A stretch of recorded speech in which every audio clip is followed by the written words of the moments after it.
A ver, leo sus respuestas. Es diferente, por lo tanto, ¿de qué tipo de correlación estamos hablando?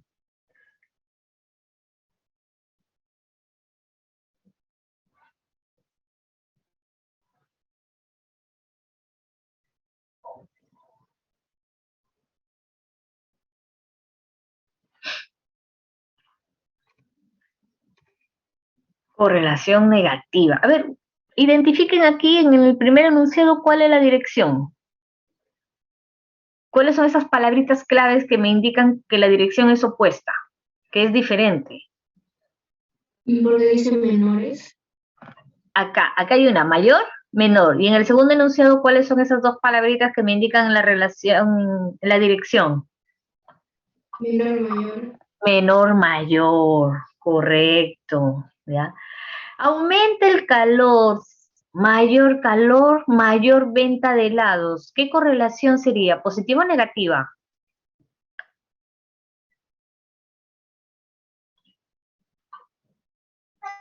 Positiva. Muy bien, ¿no? Mayor calor, mayor venta de helados. Ajá. Mayor educación, incluyendo desde casa, ya. Mayor educación, menores niveles de criminalidad, ya por decirlo.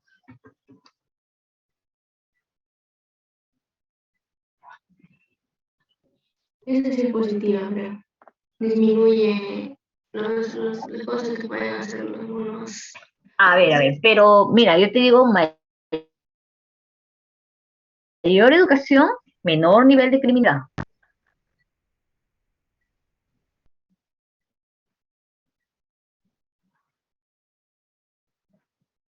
¿Positiva o negativa?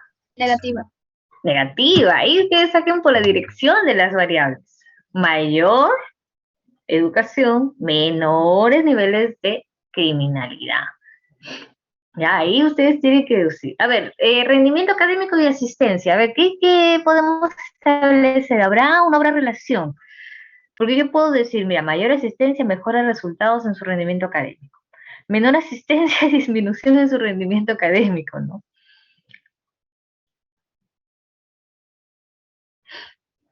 Voy a cambiar esto. En rendimiento académico pongan participación en clase y asistencia. Obviamente, si tú participas, si vas a clase, tienes mayor participación, ¿no? Si no vas a clase, no vas a ni siquiera vas a participar, ni siquiera el profesor se va a dar cuenta de que tú existes. ¿Qué tipo de correlación sería ahí? Ajá, ¿cuáles son esas palabritas claves a ver acá? En el primer enunciado. ¿Es correlación positiva? Sí, es correcto, es correlación positiva, pero indíqueme ver esas palabritas claves acá. Ya, mayor y el otro, ¿qué es?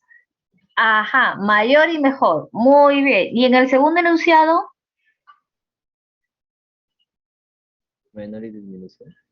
correcto, menor y la disminución. Disminución de su rendimiento académico, porque bueno, profesor, ¿pero por qué?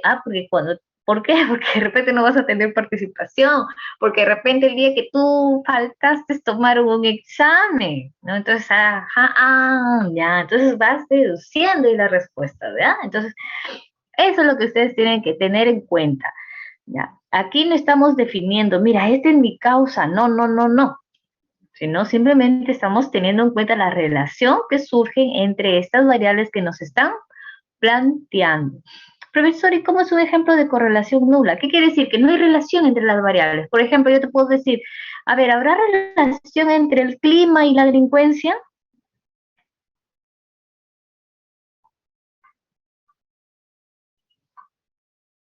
No guarda relación, ¿no?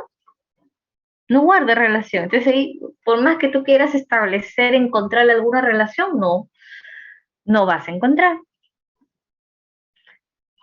Muy bien, entonces ahora sí, ¿qué ventajas tenemos y desventajas del método correlacional? En relación al método correlacional, las ventajas es que te permite reunir más información que los experimentos, ¿no? ¿Por qué? Porque es más descriptivo. Vas a encontrar un sinnúmero de factores. El caso que yo les estaba mencionando, ¿no? De la baja comprensión lectora, no me lleva a un factor, hay varios. muchísimo. Por eso es que yo reúno más información.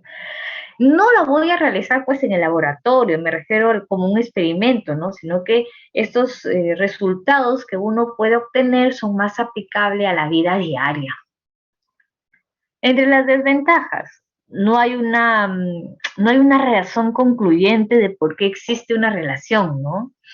No hay un solo factor en ese caso. Pues, no puede proporcionar una razón concluyente de por qué existe esa relación. Sino hay varias razones. No revela cuál variable tiene poder de influenciar sobre la otra, ¿no? O cuál variable está influenciando, esta o esta otra. Porque yo puedo decir, profesora, pero el analfabetismo en el Perú es grande, ¿no? Mire, hay mayor analfabetismo, mira, porque la educación es de baja calidad. ¿Por qué? Porque hay esto, y me empiezas a mencionar un sinnúmero de factores. ¿Se dan cuenta, chicos? Entonces, como que no hay una variable así que tenga un poder así fuerte, ¿no? Una sobre otra. Se supone que cuando uno influye y las relaciones se van dando, ya sean estas en la misma o en direcciones opuestas. Pero no hay acá, pero eso quiere decir que acá yo no encuentro causa-efecto así directamente como en el método experimental. Claro, acá no encuentras esta relación así específica, ¿no? Muy bien. Supone razones, pero se debe realizar otras investigaciones para determinarse la causalidad. Es decir, profesora, mire, nosotros hemos hecho esta investigación correlacional y hemos encontrado que hay varios factores que generan que los niños no tengan interés por la matemática. Muy bien, ahora entonces hay que actuar, ¿no? Hay que ver otra circunstancia. Vamos a determinar exactamente una causa. Ya. Cuando quieras establecer la causa-efecto, recurres al método experimental. Mientras tengas varias razones, entonces es mejor describir esas situaciones con el método correlacional. Pregunta. A ver, cuando se percata que en su trabajo las personas se van al poco tiempo de ingresar, en este caso se debe considerar diversos factores, por lo que es difícil establecer una causa propiamente, y por ello debería realizarse un estudio que le permita obtener datos objetivos del problema y así tener un mejor conocimiento de las variables a evaluar. ¿Cuál será en este caso el método más adecuado? No puedo establecer una causa propiamente.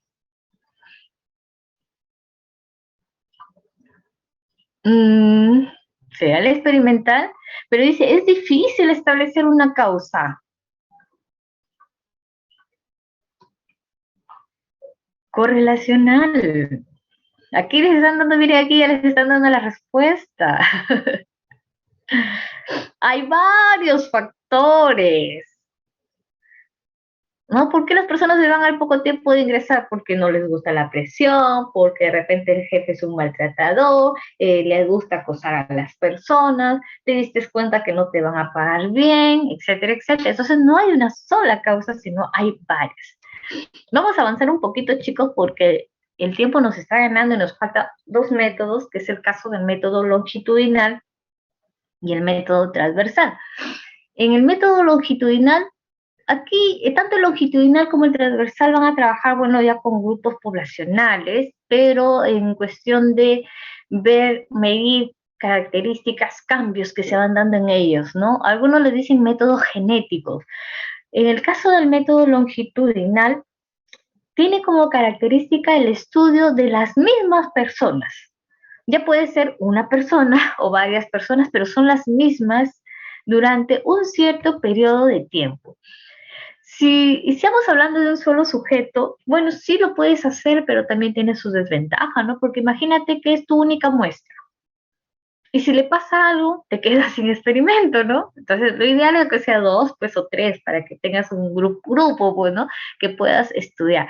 Entonces, como se va a tratar de los mismos sujetos, quiere decir que voy a realizar un trabajo con un diseño intrasujeto. Porque vas a ir viendo cómo va evolucionando, ¿no? Por ejemplo, cuando este niño tiene 3 años, cuando tiene 4, 5, 6, 7, 8 años. Profesora, yo lo voy a estudiar este niño durante toda su primaria. Sí, ¿no?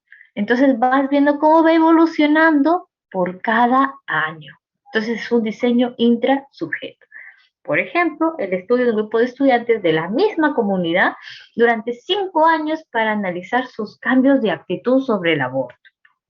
O sea, la muestra va a ser la misma. y los voy a estudiar durante ¿qué tiempo? 5 años. ¿Puedo cambiar a alguno de los estudiantes? No. Si se retira uno de los estudiantes, continúas con el resto, pero tu muestra es la misma, no debe de cambiar. Profesora, pero 5 años hacer una investigación es un poco difícil, ¿verdad? Así pues, es que este método también tiene ventajas y tiene sus desventajas. Por ejemplo, ¿ya? Entre las ventajas es que va a medir directamente el cambio evolutivo, pero como estamos hablando de un diseño intrasujeto, entonces estamos hablando de un cambio evolutivo intraindividual. ¿Qué es lo que te va a permitir este método? Hay una medición, pero es continua, o puede ser repetida y la muestra sigue siendo la misma. Por lo tanto, se evita el sesgo selectivo, ya que los sujetos son los mismos en todas las observaciones. O sea, no tengo por qué cambiar mi muestra. Entre sus desventajas es que puede durar a años o décadas, ¿no? El trabajo anterior, por ejemplo, duraba 5 años. Profesora, mucho tiempo, sí puede. Entonces, al tener mucho tiempo, te va a ser costoso porque tienes que pagar pues a tu personal investigador, tu infraestructura, tus materiales, etcétera, ¿no? Por eso es que, aparte del tiempo, te resulta costoso.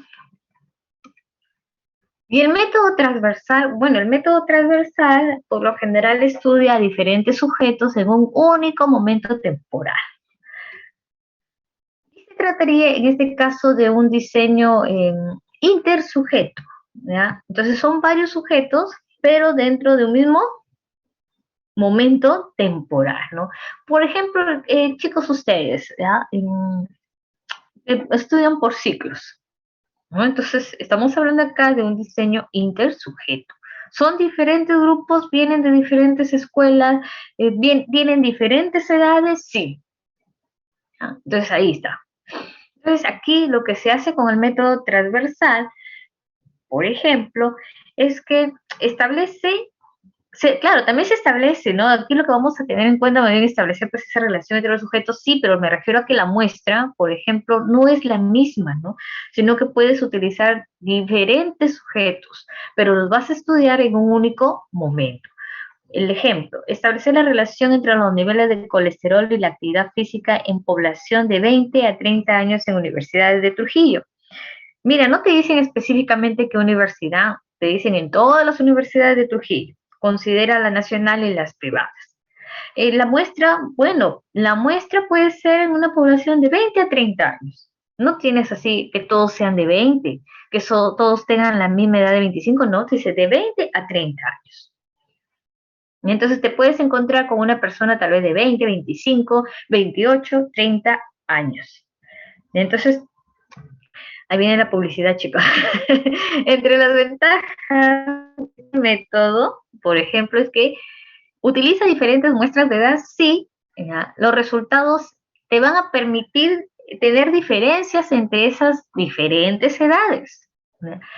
Y resulta que este tipo de métodos son más frecuentes que los longitudinales. ¿Por qué? Porque son más prácticos, te ahorran tiempo. ¿Ya? Por ejemplo, profesora, mire, el estudio anterior, yo quiero hacer un estudio con los niños durante toda su primaria, pero me va a llevar 6 años. Mejor estudio otra carrera. Entonces son 6 años, ¿no? Pero lo puedes hacer más fácil. En lugar de método longitudinal, mejor utiliza método transversal. ¿Por qué, profesora? Porque mira, no vas a hacer el diseño intrasujeto, sino intersujeto. ¿Qué quiere decir esto? Que fácil. Coges una muestra de niños de primer grado, de segundo, de tercero, de cuarto, de quinto y de sexto, y a todas esas muestras las vas a estudiar en un año. Ah, quiere decir que de 6 años, con el método longitudinal, con el método transversal, ¿puedo hacer esa investigación en un año? Sí, sí lo puedes hacer. Por eso es que es más frecuente, es más práctico, ¿no?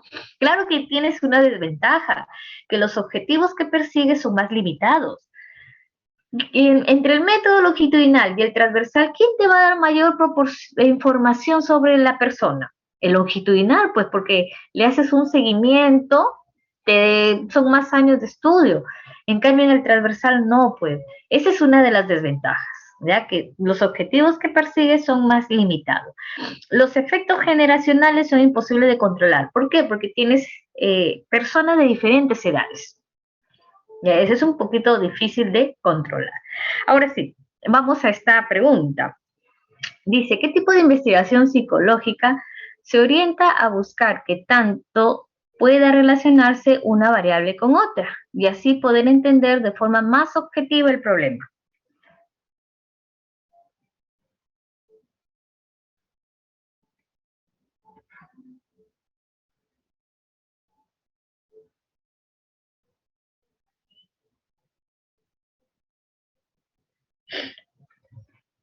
A ver, ¿cuál es la respuesta?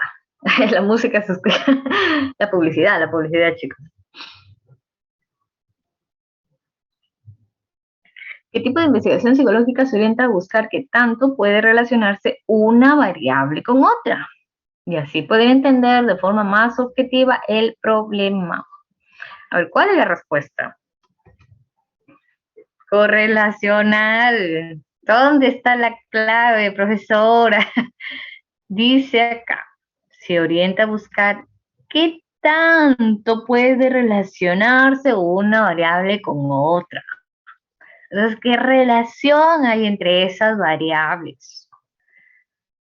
Correlacional. Pregunta. Dice, Bandura demostró que el comportamiento de los niños seguía en base a modelos. Para ello, reclutó a niños de preescolar a los cuales dividió en dos grupos. A uno le expuso el modelo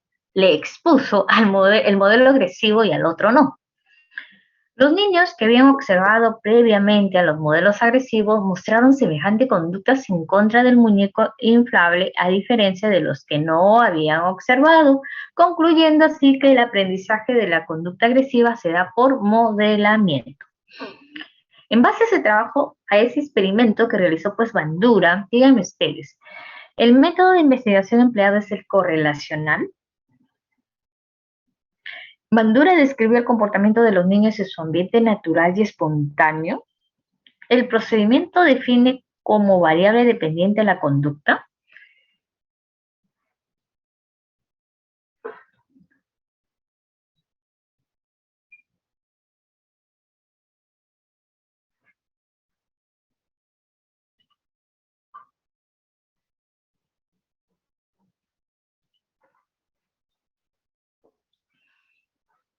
A ver, ¿cuál es la respuesta? Aprovechando que todavía tenemos tiempo. No olvidé acabar la clase, ya veo que me entra su profesor. A ver, vamos a ver la letra A, dice por acá. No, no, no, no, no, no, no. A ver, en primer lugar, ¿el método de investigación empleado es el correlacional? No, ¿qué método es?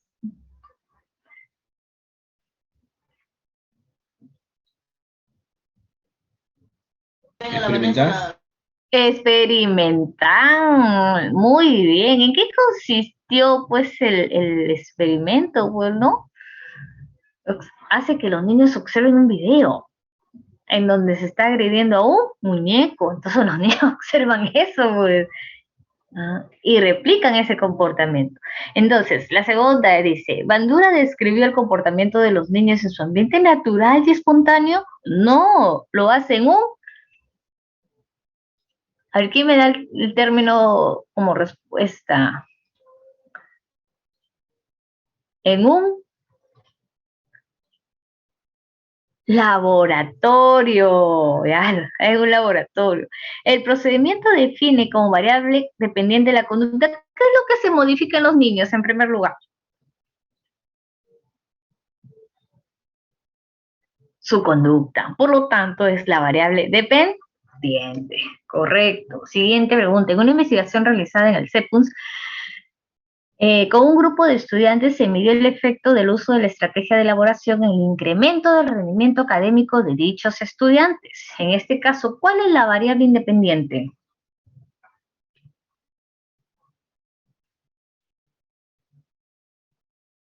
La C. La estrategia de elaboración, correcto. ¿Y cuál sería la variable dependiente?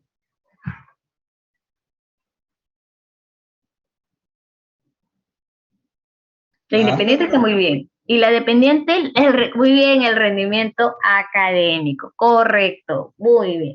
Bueno, chicos, entonces, ya con esto terminamos la explicación y nos quedan 5 minutitos para poder desarrollar pues algunas preguntitas, ¿no? Algunas preguntitas en relación al... A ver, vamos por acá. A la práctica del día de hoy. Muy bien, en una correlación, de aquí está, sí, a ver. En una correlación negativa, las variables aumentan simultáneamente, las variables disminuyen simultáneamente, una variable disminuye y la otra aumenta. Correcto, muy bien, la letra sí, correcto. Ya. Ups. Todo. La C nada más, ya. 2. Al aplicar técnicas de lectura para mejorar los niveles de